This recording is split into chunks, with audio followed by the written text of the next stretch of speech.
พระ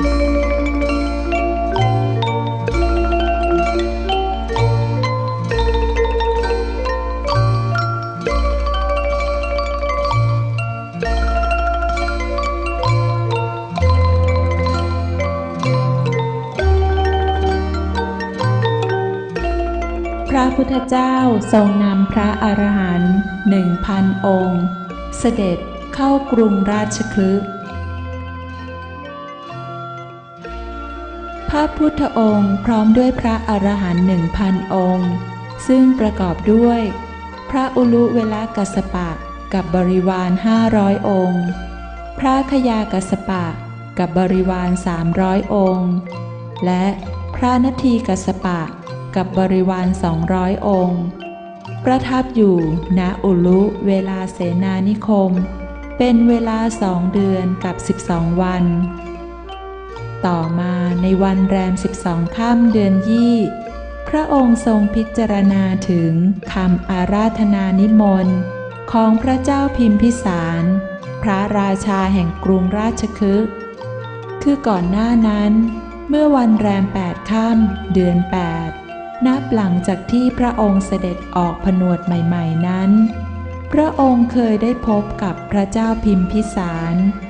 พระเจ้าพิมพิสารทรงเห็นว่าเป็นเพราะว่าพระองค์อยู่ในวังไม่ได้จึงทรงออกผนวดแล้วอัญเชิญพระองค์ด้วยการถวายเมืองราชคฤห์ครึ่งหนึ่งให้ปกครองพระองค์ทรงปฏิเสธโดยตรัสว่าเราออกบวชเพื่อหาทางตรัสรู้เป็นพระพุทธเจ้าพระเจ้าพิมพิสารตรัสว่าขอความปรารถนาของพระองค์จงสำเร็จด้วยเถิดหากว่าพระองค์ตรัสรู้เป็นพระพุทธเจ้าเมื่อไหร่ขอให้เสด็จมาโปรดข้าพระองค์ด้วยเถิด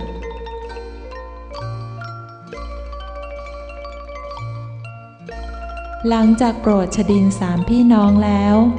ในวันแรม12 ค่ำเดือน2พระองค์พร้อมด้วยพระอรหันต์ 1,000 องค์เสด็จมายังเมืองราชคฤห์พระเจ้าพิมพิสารพร้อมด้วยบริวาร 200,000 คนคอยต้อนรับซึ่งมีทั้งเศรษฐีคนยากจนเสนาอมาตย์และพราหมณ์ต่างพากันถือดอกไม้ยืนต้อนรับอยู่2 ข้างถนนในขณะนั้นชาวเมืองทั้งหลายเห็นพระพุทธองค์เสด็จนำพระอรหันต์ทั้งปวงมาโดยมีพระอุลุเวลกัสสปะตามมาเป็นองค์ที่2จึงสนทนากันว่าถ้าท่านอุลุเวลกัสสปะอาจารย์ใหญ่ของพวกเราเป็นสาวกของพระพุทธเจ้าก็จะต้องไปเฝ้าพระพุทธเจ้าถึงที่ประทับถ้าพระพุทธเจ้าเป็นสาวกของอาจารย์อุลุเวลกัสสปะพระพุทธเจ้าก็จะต้องมาหาท่านแต่นี่พระพุทธเจ้าทรงเสด็จมาหาท่านอุลุเวลกัสสปะนี่จึงพากันสงสัยอยู่พระพุทธเจ้าทรงทราบวาระจิตของมหาชนเหล่านั้น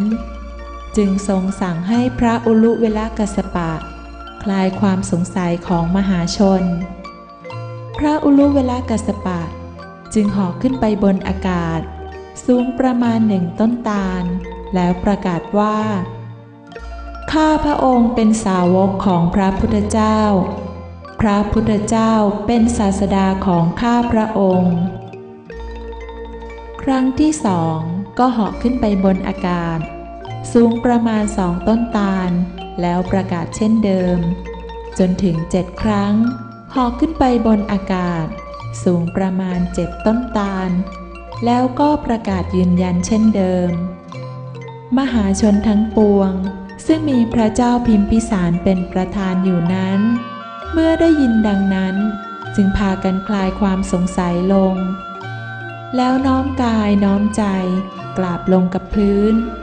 พระพุทธองค์จึงทรงแสดงสัจจะ4ให้ฟังว่า 1. จิตเจตสิกรูปหรือเรียกอีกในหนึ่งว่ารูปวิญญาณเวทนาปรมัตถ์ทั้ง3 ประการนี้เป็นสภาวะตายเกิดแล้วดับ ไม่เที่ยงไม่มั่นคงเป็นความทุกข์ยากลำบากเรียกว่าทุกขสัจจะ 2. สิ่งที่ทำให้ตายแล้วเกิดแล้วตายไม่มั่นคงเป็นทุกข์อย่างนี้เรียกว่าสมุทัยสัจจะ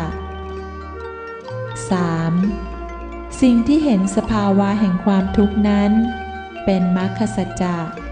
เรียกว่าสัมมาทิฏฐิ 4. สิ่งที่พิจารณาทุกข์ว่ามิใช่เรามิใช่ของเราบังคับบัญชาไม่ได้เป็นอนัตตานั้นเป็นมรรคสัจจะ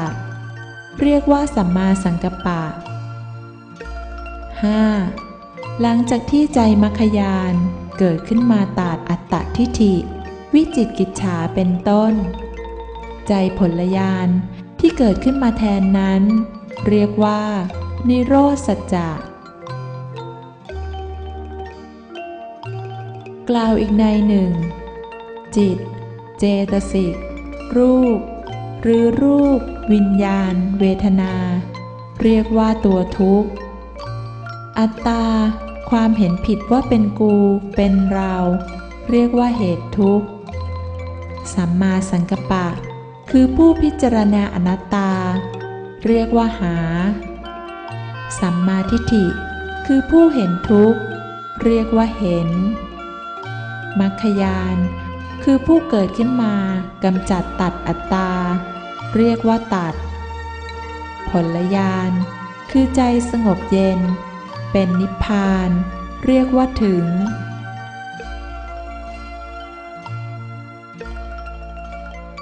มหาชนอันมีพระเจ้าพิมพิสารเป็นประธานอยู่นั้นได้ฟังอนัตตาดังนี้แล้วรับเอาธรรมศรัทธาคือเชื่ออนัตตาตัดวิจิกิจฉาคือความเชื่อผิดตายลงเมื่อวิจิกิจฉาถูกขจัดออกไปแล้วอัตตทิฏฐิคือความเห็นผิดว่าเป็นกูก็ดับลงไปพร้อมกันด้วยก้าวสู่ความเป็นศรัทธาโสดาบันและสกทาคามีเฉพาะในวันแรม12ค่ำเดือนยี่นี้มีพระอริยะเกิดขึ้นเป็นจำนวน 126,000 คนหลังจากนั้นพระเจ้าพิมพิสารผู้เป็นพระอริยโสดาบันทรงนำขันดอกไม้ยื่นถวายแด่พระพุทธองค์และทรงกราบทูลว่าราชาคเหพันเตพุทธสะเวลุวนังเทมิแปลว่าข้าแต่พระองค์ผู้เจริญวรรณอุทยานแห่งไผ่สีทองซึ่งเป็นที่น่ารื่นรมน่ายินดีของราชาแห่งแคว้นราชคฤห์นี้ขอน้อมถวายแด่พระพุทธองค์พระเจ้าข้าสวนป่าไม้ไผ่สีทองคือวัดแห่งแรกเรียกว่าวัดเวลุวันพร้อมด้วยสระสี่เหลี่ยมยังคงมีปรากฏให้เห็นเป็นหลักฐานอยู่จวบจนปัจจุบัน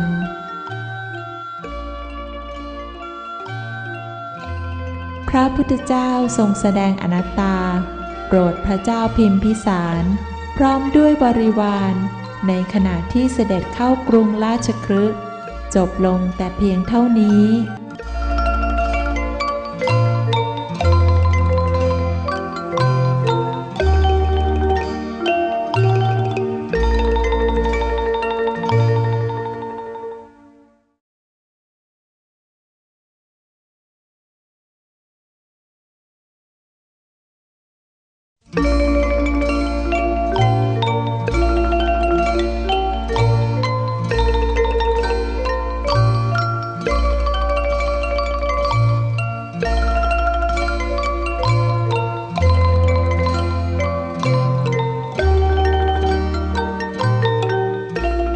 การแสวงหาอนัตตาของท่านอุปติสสะและท่านโกริตะคบคนเช่นไรย่อมเป็นคนเช่นนั้นนี่เป็นกฎเกณฑ์ธรรมดาของมนุษย์ท่านอุปติสสะกับโกริตะสองสหายออกบวชแสวงหาอนัตตา แต่ไปเรียนอยู่ในสำนักของอาจารย์สัญชัยซึ่งเป็นบุคคลอัตตาสองสหายก็เป็นคนอัตตาเหมือนกันวันหนึ่งทั้งคู่สนทนากันว่าเราทั้งสองมาอยู่ที่นี่และเรียนรู้คำสอนของอาจารย์สัญชัยแต่ว่าความรู้ที่เราได้รับนี้ไม่ใช่ความรู้ที่จะนำพาให้พ้นการตายเกิดเลยต่อไปนี้หากว่าใครได้พบกับอาจารย์ซึ่งมีความรู้ที่ทำให้พ้นจากการตายเกิดได้จริงจงนำมาบอกกล่าวกันด้วย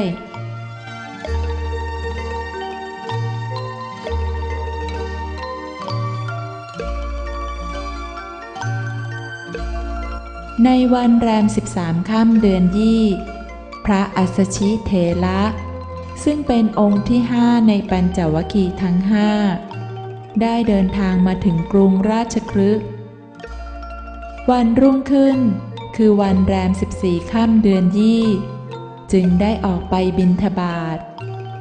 ท่านอุปติสสะได้มาพบเห็นเข้าจึงถามว่าท่านเป็นสาวกของใครเราเป็นสาวกของพระสมณโคดมพุทธเจ้าอาจารย์ของท่านมีข้อปฏิบัติและสอนอะไรพระองค์ทรงได้พระนามว่าอนัตตวาทิโนคือทรงปฏิบัติและสอนอนัตตาอนัตตาที่อาจารย์ของท่านทรงปฏิบัติและทรงสอนนั้นเป็นอย่างไรโปรดอนุเคราะห์ช่วยชี้แนะให้ข้าพเจ้าด้วยเถิดหากพูดให้กว้างและพิสดารนั้นไม่ได้เพราะเราเป็นผู้ใหม่ขอให้ท่านโปรดแสดงโดยย่อๆก็พอพระอัสสชิเถระจึงกล่าวว่าอาจารย์ของเรานั้นทรงปฏิบัติและสอนเสมอว่าเหตุปัปภวาธัมมาเหตุงตถาคโตอาหะเป็นต้นแปลว่าธรรมทั้งปวงมีเหตุและผล2 ประการเท่านั้นหากว่าเหตุสุขเกิดเหตุทุกข์ก็ดับไปผลทุกข์ก็ดับไปด้วยในขณะเดียวกันผลสุขก็เกิดขึ้นมาแทน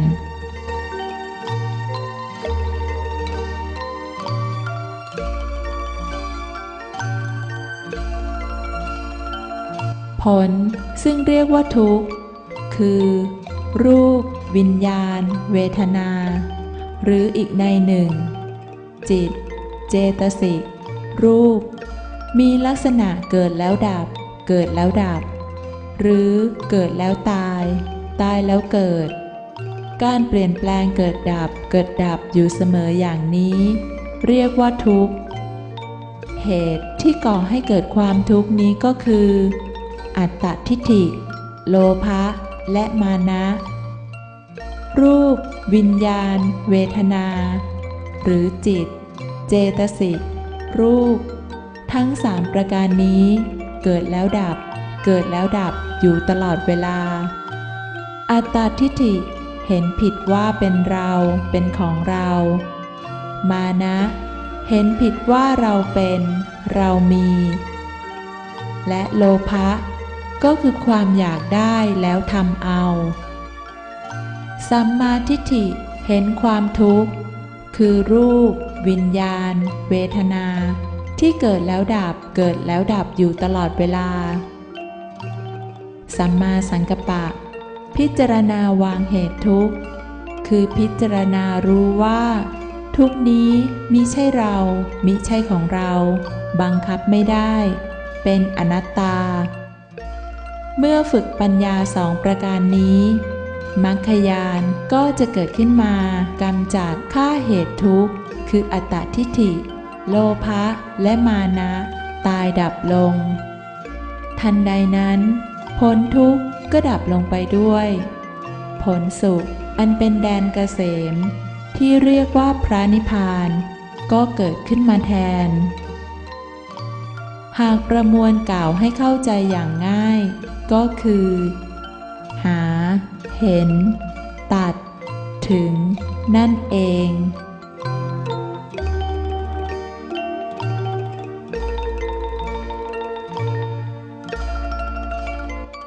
ท่านอุปติสสะนั้นเป็นผู้บำเพ็ญบารมีมาเต็มครบพอดีแล้วเมื่อได้ฟังเพียงเท่านี้ก็เกิดธรรมศรัทธาคือเชื่ออนัตตาขึ้นมาตัดวิจิกิจฉาคือความเชื่อผิดอัตตาก็ตายดับลงไปพร้อมกันแล้วก้าวสู่ความเป็นพระสัทธาอริยโสดาบันจึงกราบลงแทบเท้าพระอัสสชิเถระแล้วลากลับไปหาสหายเมื่อกลับไปพบสหายโกริตะก็กล่าวทันทีว่าสหายตอนนี้ท่านผู้พบเห็นธรรมไม่ตายเราพบเจอแล้วท่านโกริตะจึงกล่าวขึ้นมาว่าธรรมไม่ตายคืออะไรธรรมไม่ตายก็คืออนัตตาเมื่อท่านอุปติสสะแสดงอนัตตาให้ฟังท่านโกริตะก็บรรลุเป็นสัทธาอริยโสดาบันคือบรรลุเป็นพระอริยเจ้าเพราะใช้ศรัทธาตัดกิเลส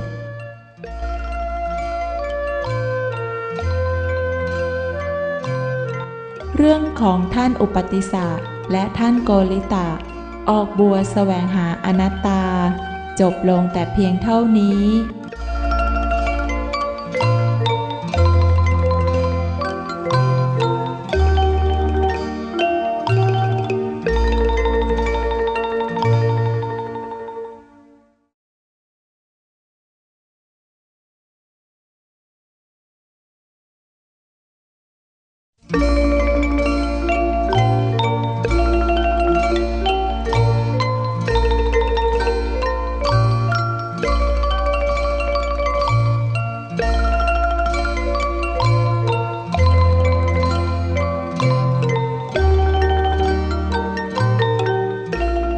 การเข้าเฝ้าพระพุทธเจ้าของอุปติสสะและโกริตะสองสหาย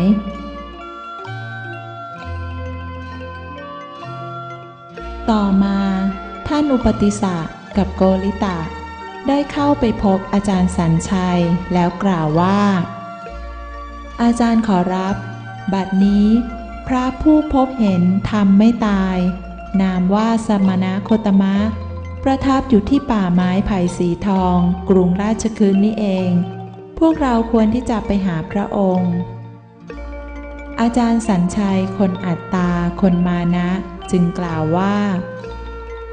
การที่เธอทั้งสองจะไปหาพระองค์นั้นสมควรแล้ว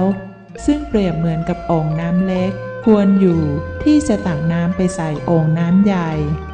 ส่วนเราเองนั้นมีอายุมากกว่าสมณโคตมะออกบวชมีพรรษาถึง40 พรรษาแล้วสมณโคตมะเพิ่งจะได้1 พรรษาเองญาติโยมผู้นับถือเราก็มีมากกว่าสมณโคตมะเพิ่งจะมาถึงที่นี่ได้เพียงแค่2 วันมีผู้คนรู้จักไม่กี่คนเท่านั้นการที่จะตักน้ำโอ่งใหญ่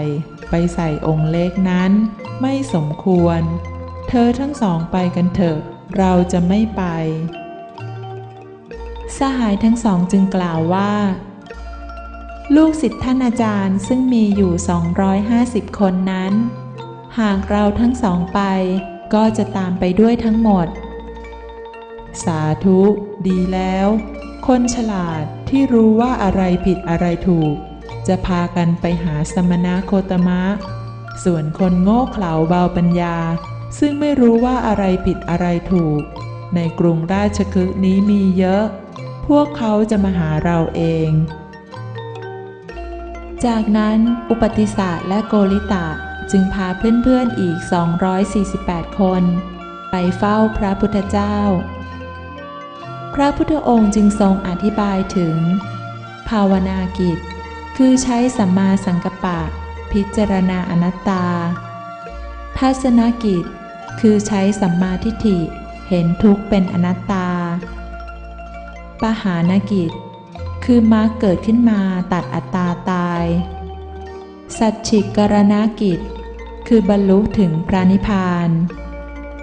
กล่าวเป็นภาษาไทยง่ายๆก็คือหาเห็นตัดถึงหาอะไรก็พิจารณาหาอนัตตาเห็นอะไรก็เห็นอนัตตาตัดอะไรก็ตัดอัตตาถึงอะไร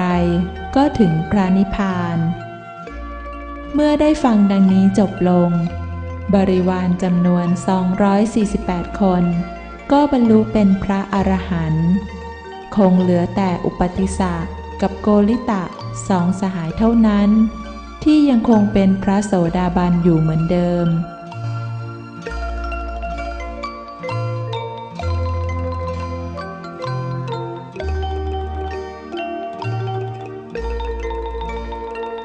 วันสังฆสันนิบาตในวันขึ้น1 ค่ำเดือน3สองสหายก็พากันหาสถานที่อันสงบแล้วเริ่มหาเห็นอนัตตาอย่างจริงจังตลอดวันตลอดคืนจนถึงวันขึ้น8 ค่ำเดือน3ท่านโกริตะรับสกทาคามิมรรคที่เกิดขึ้นเพียงวิถีจิตเดียวต่อด้วยอนาคามิมรรคและอรหัตตมรรคตัดกิเลส8 ตัวบรรลุเป็นพระอรหันต์ต่อมาในวันเพ็ญเดือน3ท่านอุปติสสะก็บรรลุเป็นพระอรหันต์และมีการประชุมสงฆ์ที่เป็นพระอรหันต์ล้วนจำนวน 1,250 องค์วันเพ็ญเดือน3เป็นวันประชุมสงฆ์จำนวน 1,250 องค์ซึ่งเรียกว่าวันสังฆสันนิบาตแปลว่าสันคือความสงบเย็นนิคือความมั่นคงบาทคืออย่างลงหมายความว่าที่ประชุมซึ่งมีความสงบเย็นอย่างลงอย่างมั่นคงเหมือนกันทุกองค์แล้วพระอัฏฐคถาจารย์บางรูปกล่าวว่าวันมาฆบูชานี้เป็นวันพระวินัยความเห็นอันนี้ไม่ถูกต้องขอให้เข้าใจความจริงว่าตั้งแต่ตรัสรู้ในวันเพ็ญเดือน6จนถึงวันเพ็ญเดือน3นี้พระพุทธองค์ยังไม่ทรงตรัสหรือบัญญัติวินัยใดๆเลยเนื่องจากปุถุชนผู้มีโลภะโทสะโมหะทิฏฐิและมานะหนายังไม่บวชเข้ามาในพระศาสนาเพราะฉะนั้นในขณะนั้นพระวินัยยังไม่เกิดขึ้น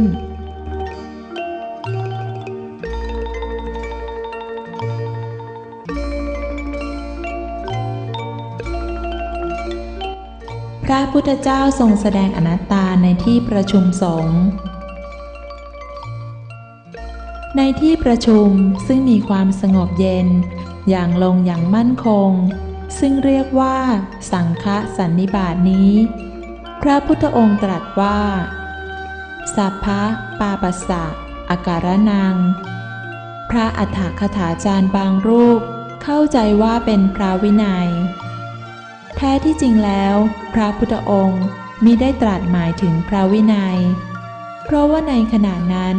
ยังไม่มีพระปุถุชนเข้ามาบวชและยังไม่มีใครกระทำผิดจึงยังไม่ทรงบัญญัติพระวินัยคำว่ากุศลสะอุปสัมปทานี้พระอัฏฐคถาจารย์บางรูปเข้าใจว่าเป็นพระสูตรแท้ที่จริงแล้วคำนี้มิได้หมายถึงพระสูตรพระสูตรนั้นตั้งแต่พระพุทธองค์ตรัสรู้มาจนบัดนี้ยังมิได้ตรัสถึงเลยแต่ทรงแสดงพระสูตรเป็นครั้งแรกเมื่อวันแรม2 ค่ำเดือน6ตอนที่พระองค์เสด็จไปโปรดพุทธบิดาที่กรุงกบิลพัสโดยตรัสถึงอดีตชาติที่เคยเสวยพระชาติเป็นกวางทองและทรงแสดงเรื่องนางกินนรีเพื่อโปรดพระนางยโสธรา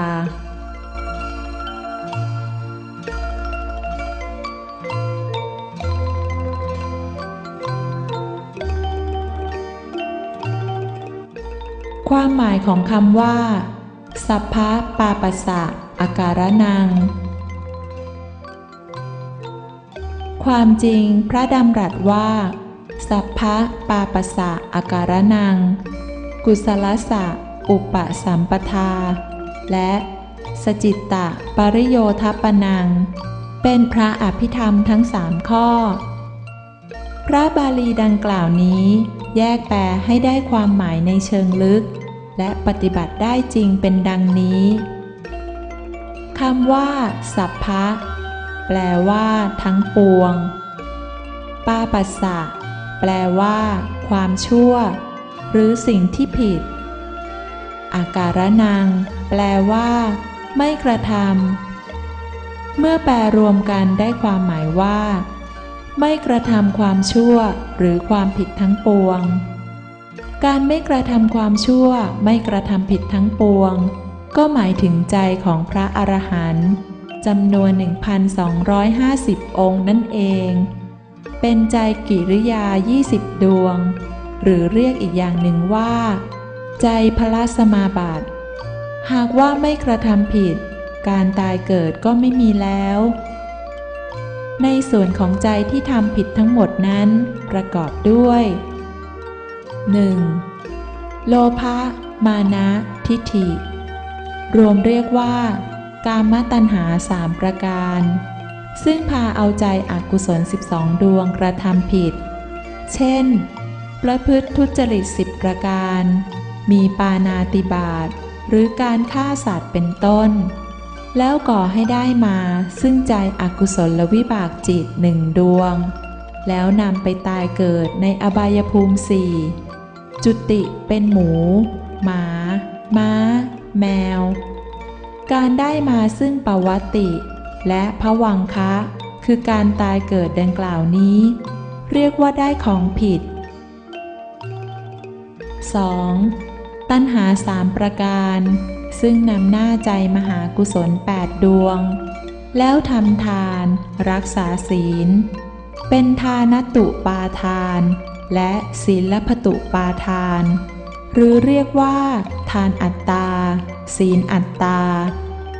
การให้ทานและรักษาศีลโดยมีอัตตาเป็นผู้นำอย่างนี้เรียกว่าเป็นการกระทำผิดและได้รับผลผิดคือได้รับใจกามวิบากจิต8 ดวงซึ่งทำให้ตายแล้วเกิดในมนุษย์และเทวดาการได้มาซึ่งปวัตติและภวังคะคือการตายเกิดอย่างนี้เรียกว่าได้ของผิด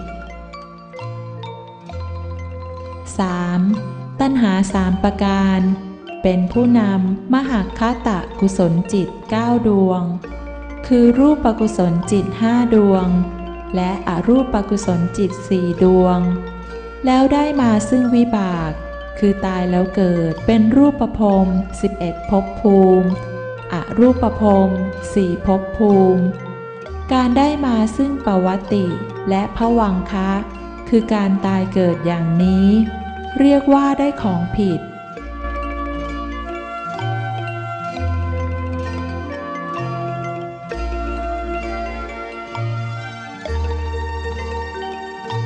ความหมายของคำว่ากุศลสะอุปสัมปทาคำว่ากุศลสะอุปสัมปทาแปลว่ากุศลถึงพร้อมมิใช่หมายถึงพระสูตรแต่หมายถึงพระอภิธรรมคำว่าจิตกุศลหมายถึงพระอภิธรรมและคำว่ากุศลนี้มีหลายอย่างหลายระดับชั้นคือ 1. กามกุศล8 2. รูปกุศล5 3. อรูปกุศล4 โสดาปัตติมรรคกุศล 5. สกทาคามิมรรคกุศล 6. อนาคามิมรรคกุศล 7. อรหัตตมรรคกุศล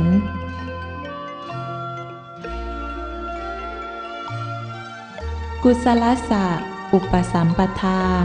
แปลว่ากุศลถึงพร้อม ซึ่งตรัสหมายถึงยอดกุศลหรืออรหัตตมรรคกุศลโดยตรงเพราะว่าเมื่อประพฤติจนทำให้กามกุศล8ดวงถึงพร้อมแล้วยังคงเหลือรูปกุศล5ดวงยังไม่ถึงพร้อมเมื่อรูปกุศล5ดวงถึงพร้อมแล้ว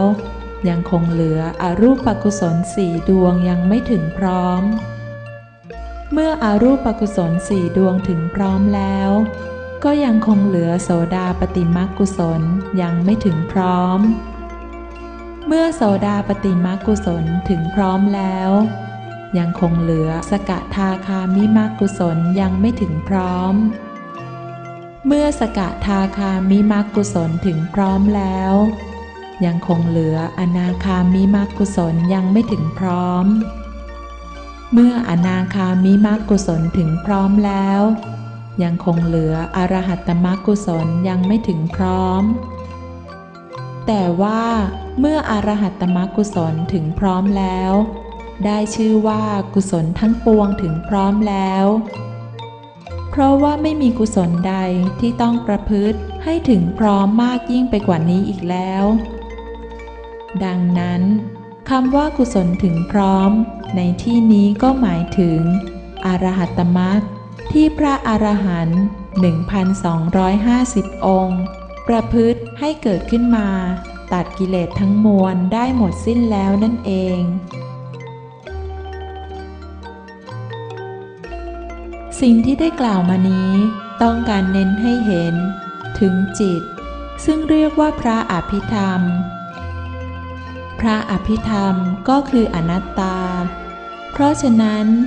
จึงเห็นได้อย่างชัดเจนว่าอนัตตานี้ละเอียดยิ่งนักและซ่อนอยู่ลึกเป็นอย่างยิ่งจึงไม่เป็นการง่ายเลยที่จะเข้าใจได้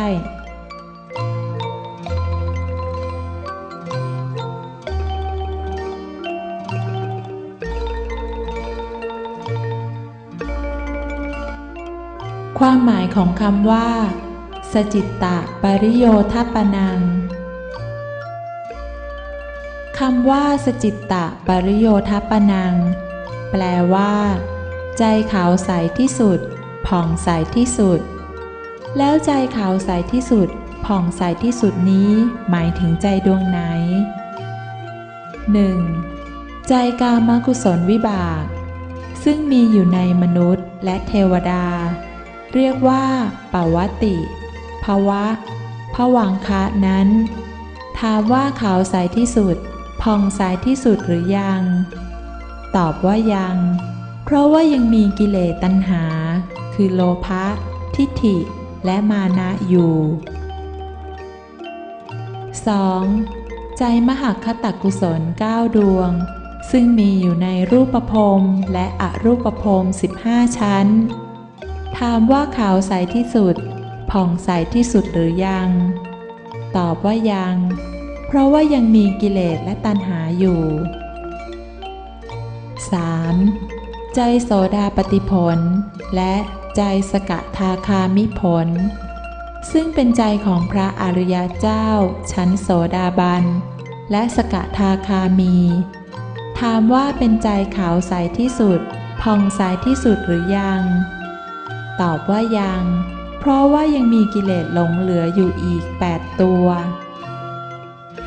4. ใจอนาคามิผลซึ่งเป็นใจของพระอนาคามีนั้นถามว่าเป็นใจที่ขาวใสที่สุดผ่องใสที่สุดหรือยังตอบว่ายังเพราะว่ายังมีกิเลสหลงเหลืออยู่อีกคือมานะครึ่งหนึ่งและถีนะครึ่งหนึ่ง 5. ใจอรหัตผลซึ่งเป็นใจพระอรหันต์นั้นถามว่าขาวใสที่สุดผ่องใสที่สุดหรือยังตอบว่าขาวใสถึงที่สุดแล้วผ่องใสถึงที่สุดแล้วเพราะว่าไม่มีกิเลสใดๆหลงเหลืออยู่อีกแล้ว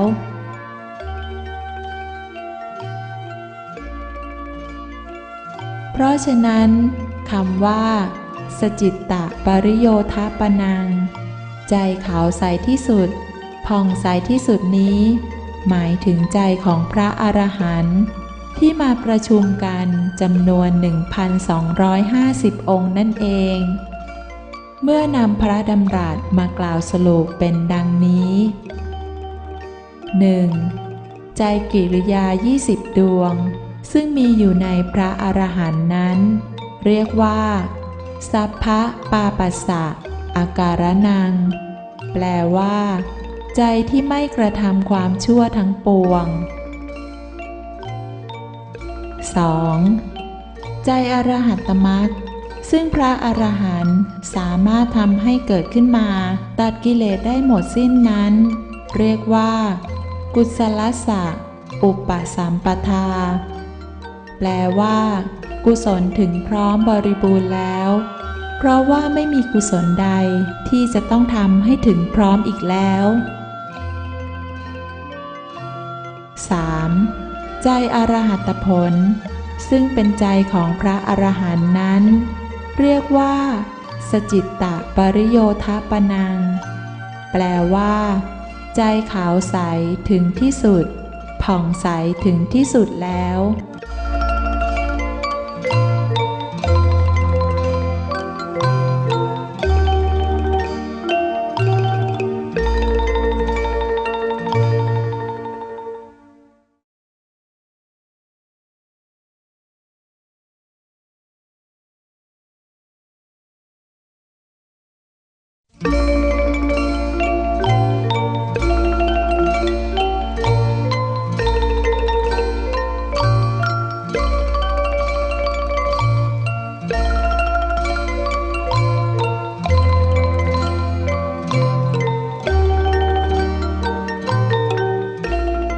เสด็จเข้ากรุงกบิลพัส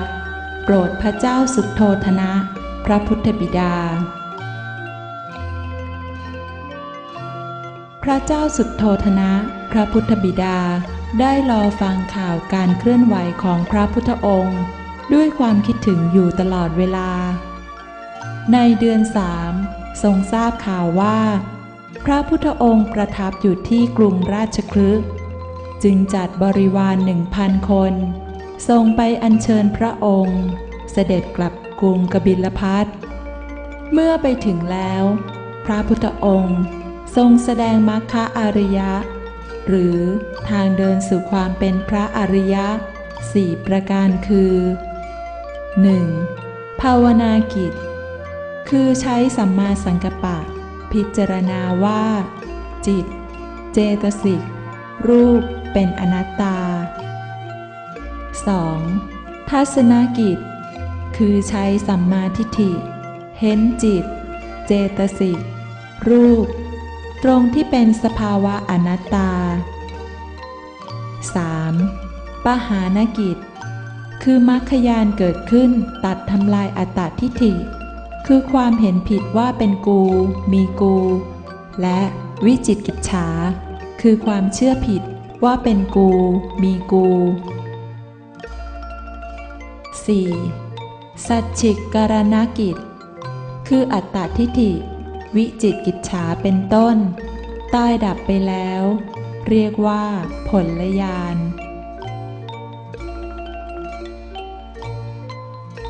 หากประมวลมากล่าวให้เข้าใจง่ายก็คือหาเห็นตัด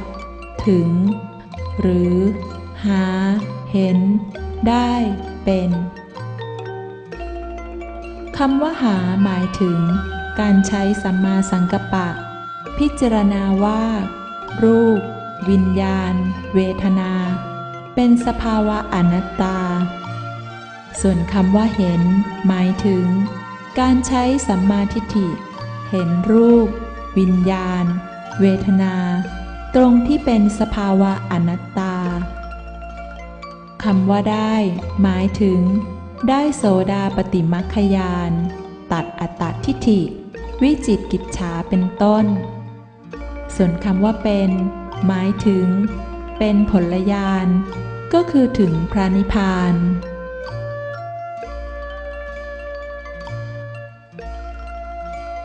บริวาร 1,000 คนที่พระเจ้าสุโธทนะส่งไปนั้น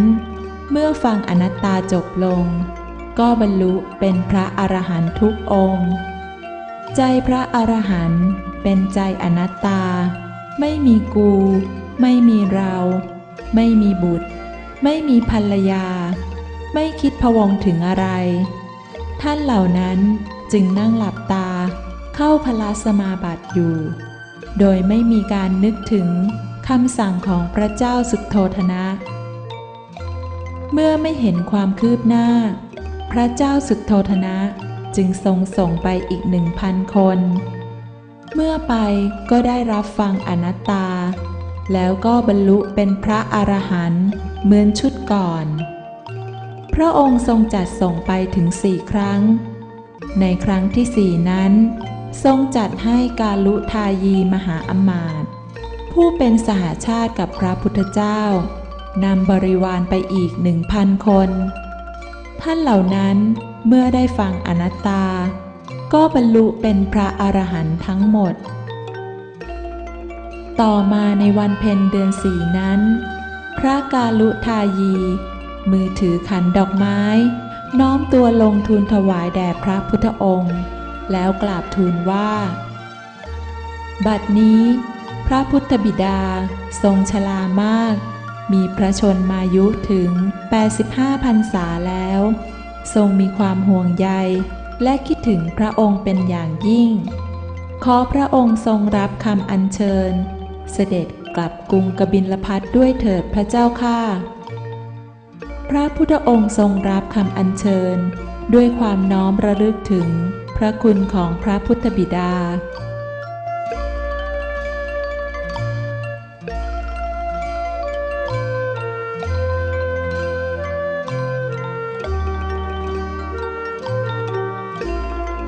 พุทธกิจในกรุงกบิลพัส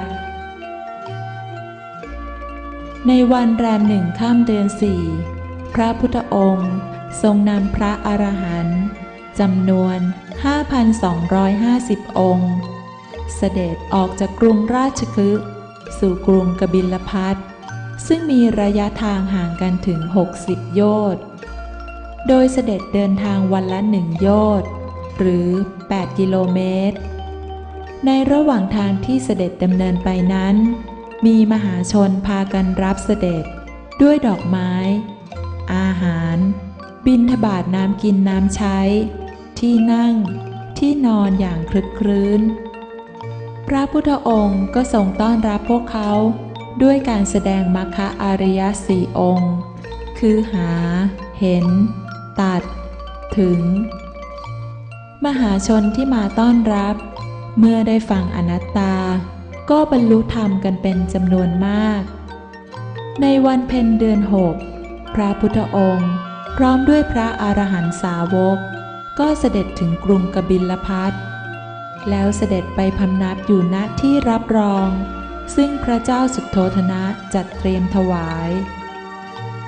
วันรุ่งขึ้นทรงนำพระอรหันตสาวกจำนวน 5,250 องค์เสด็จออกบิณฑบาตแล้วเสด็จมาใกล้ๆกับพระราชวังพระนางยโสธราทรงทอดพระเนตรเห็นจึงทรงชี้ให้พระราหุลกุมารดู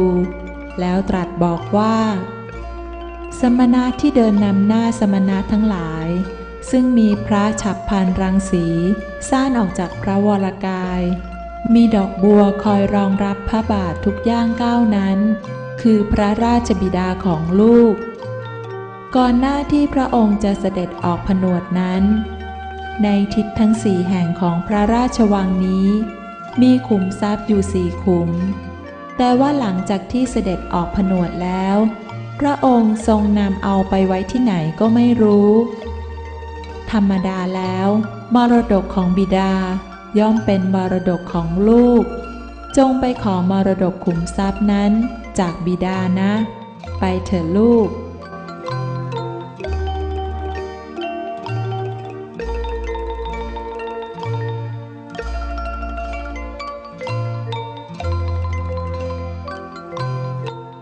ทรงมอบขุมทรัพย์ให้แก่พระราหุลกุมาร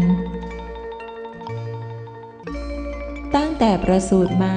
พระราหุลกุมารไม่เคยเห็นพระพักตร์พระราชบิดาเลยแม้แต่ครั้งเดียวเมื่อได้ยินคำว่าบิดา ก็มีความปิติดีใจเป็นอย่างยิ่งจึงรีบวิ่งลงไปหาแล้วจับชายจีวรติดตามพระพุทธองค์ไปจนถึงป่าต้นไทรซึ่งเป็นที่ประทับหลังจากนั้น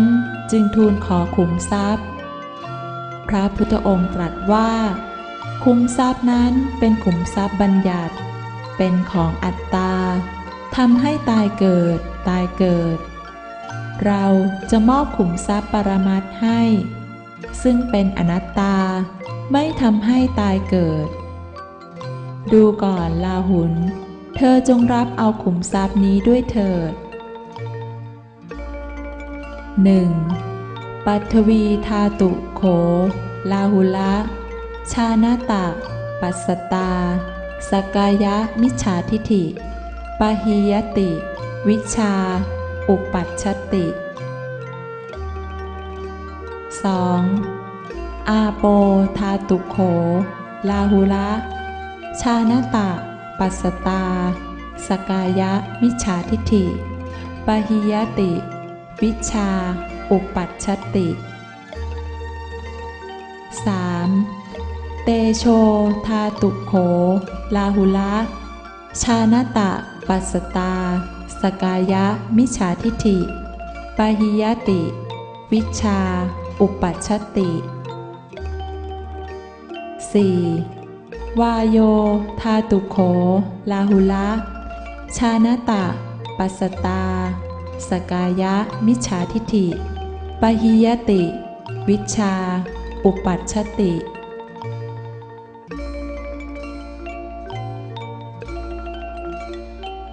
พระพุทธเจ้าทรงมอบขุมทรัพย์ขุมที่หนึ่งว่าลาหุละดูก่อนลาหุนปัทวีธาตุโขสภาวะแห่งธาตุดินหนักเบาแข็งอ่อนนิ่มประกอบอยู่มีอยู่ในขันธ์ห้าของเธอนี้แล้วสภาวะแห่งธาตุดินนี้เป็นปรมัตถ์เป็นอนัตตาชานาตะแปลว่าเธอจงใช้สัมมาสังกัปปะพิจารณาเป็นอนัตตาคือเมื่อสภาวะแห่งธาตุดินแสดงอาการหนักเบาเกิดขึ้นมานั้นให้พิจารณาว่ามิใช่เรามิใช่ของเราบังคับไม่ได้เป็นอนัตตาปัสสตาแปลว่าเธอจงใช้สัมมาทิฏฐิเห็นสภาวะหนักเบามิใช่เราเป็นอนัตตาสกายะมิจฉาทิฏฐิหมายถึงทำอนัตตามีแต่ไม่เห็นกลับเห็นว่าหนักเบาเป็นเราเป็นของเราปะหิยติ แปลว่าโสดาปัตติมรรคญาณเกิดขึ้นมาตัดทิ้งอัตตาซึ่งเห็นผิดไปว่าหนักเบาเป็นเราเป็นของเราวิชชาอุปปัชชติ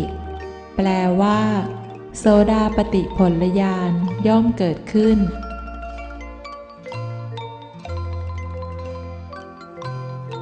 พระพุทธเจ้าทรงมอบขุมทรัพย์ขุมที่สองว่าลาหุละดูก่อนลาหุนอาโปธาตุโขสภาวะแห่งธาตุน้ำเกาะกุมซึมซับประกอบอยู่มีอยู่ในขันธ์ของเธอนี้แล้วสภาวะแห่งธาตุน้ำนี้เป็นปรมัตถ์เป็นอนัตตาชานาตะแปลว่าเธอจงใช้สัมมาสังกัปปะพิจารณาเป็นอนัตตาคือเมื่อสภาวะแห่งธาตุน้ำแสดงอาการเกาะกุมซึมซับเกิดขึ้นมานั้นให้พิจารณาว่ามิใช่เรามิใช่ของเราบังคับไม่ได้เป็นอนัตตาปัสสตาแปลว่า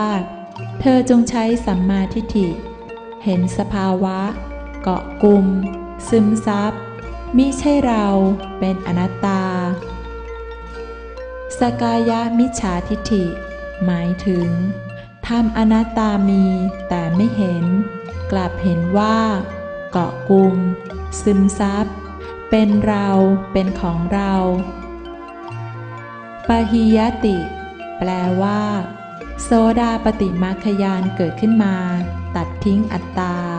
ซึ่งเห็นผิดไปว่าเกาะกลุ่มซึมซับเป็นเราเป็นของเราวิชชาอุปัชชติ แปลว่าโสดาปฏิผลญาณย่อมเกิดขึ้น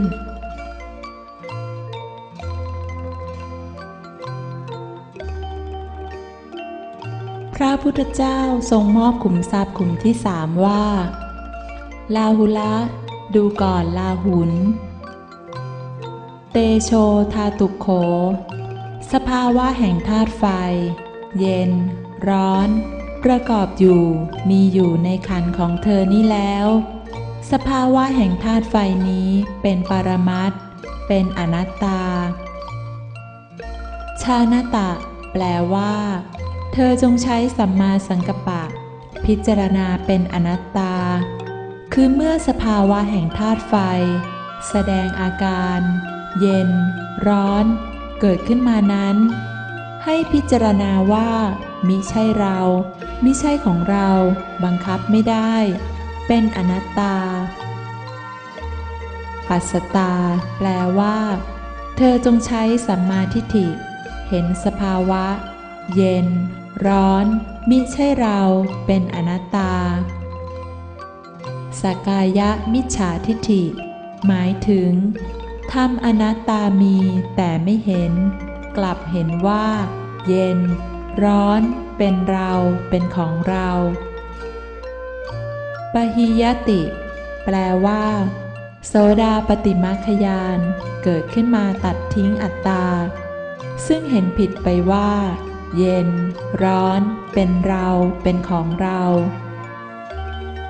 วิชชาอุปัชชติ แปลว่า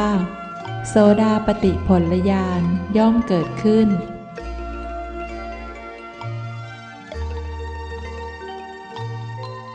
พระพุทธเจ้าทรงมอบขุมทรัพย์ขุมที่สี่ว่า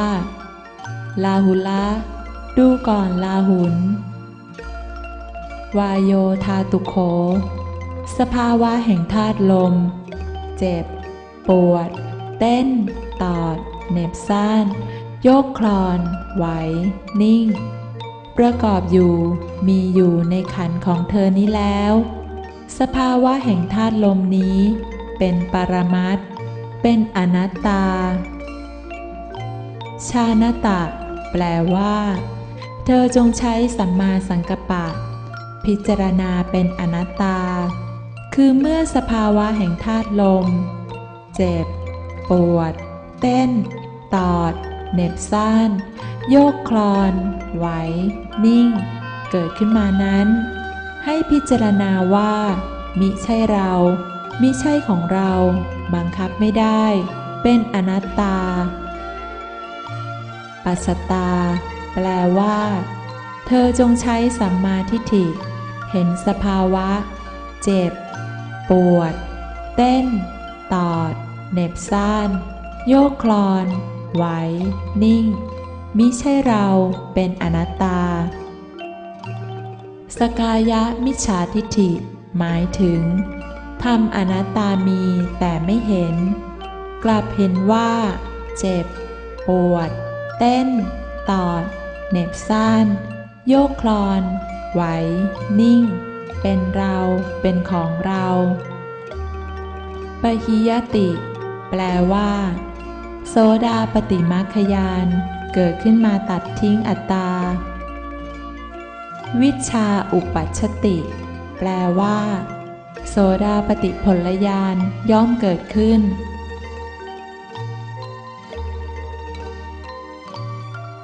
พระลาหุลกุมารได้ฟังแล้วก็น้อมรับเอาขุมทรัพย์ทั้งสี่ด้วยคำว่าสาธุสาธุสาธุหลังจากนั้นพระสารีบุตรจึงนำพระกุมารไปปรงผมแล้วบวชเป็นสามเณร